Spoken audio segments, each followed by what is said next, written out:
Assalamualaikum warahmatullahi wabarakatuh.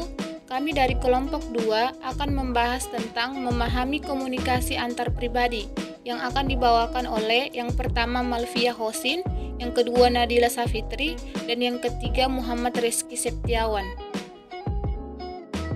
Assalamualaikum warahmatullahi wabarakatuh. Perkenalkan, saya Malvia Hosin dari kelompok 2 akan membawakan materi mengenai memahami komunikasi antar pribadi. Komunikasi antar pribadi memiliki 4 aspek yang terpenting adalah: pertama, komunikasi dilakukan oleh 2 orang atau lebih. Yang kedua adalah menggunakan media tertentu seperti media telepon atau bertatap muka langsung.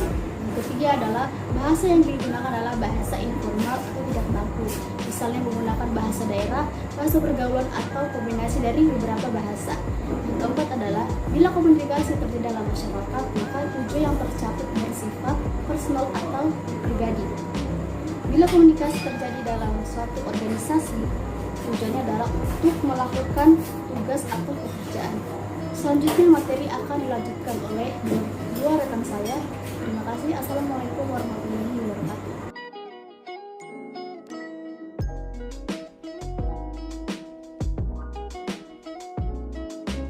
Assalamualaikum warahmatullahi wabarakatuh.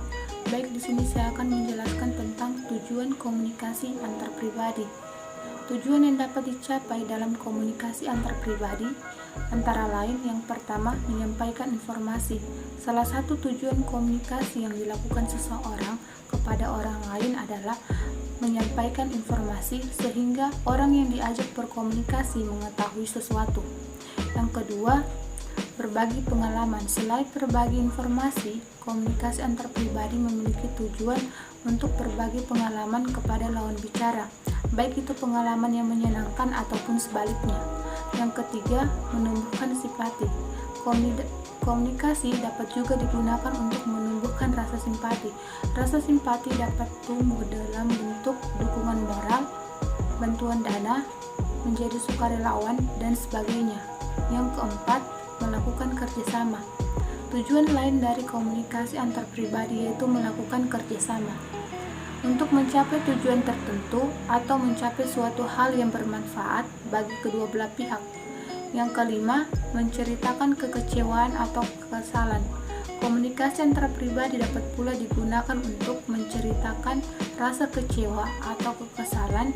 Dengan demikian dapat mengurangi beban pikiran sekaligus upaya mencari jalan keluar atas permasalahan yang tengah dihadapi.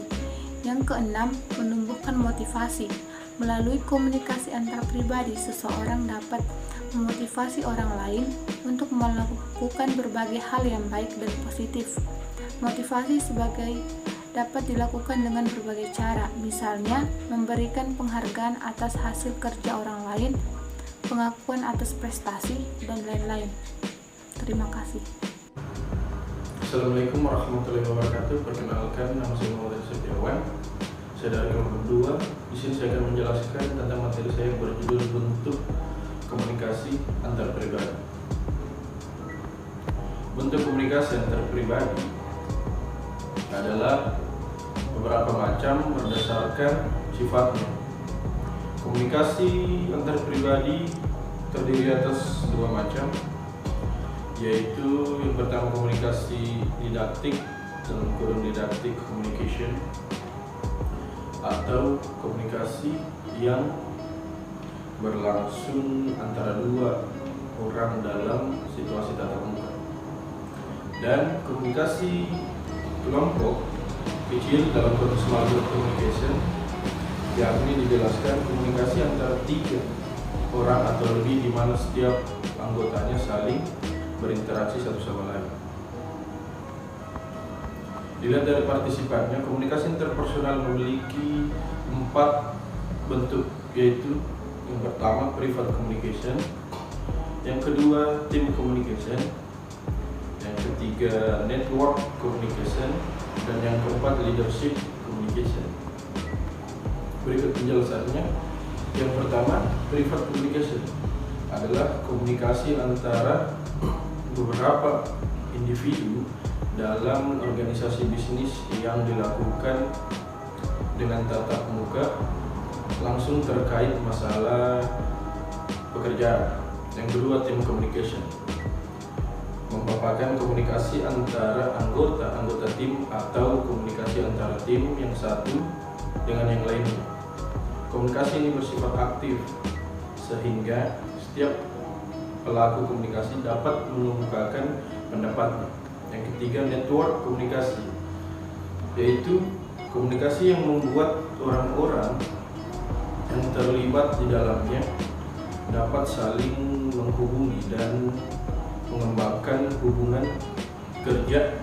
Dan yang keempat, leadership communication, dapat dipahami sebagai komunikasi untuk menyampaikan pesan oleh para eksekutif organisasi, manajer maupun pemimpin organisasi lain kepada karyawan. Jangan lupa like, komen, share, subscribe. Terima kasih.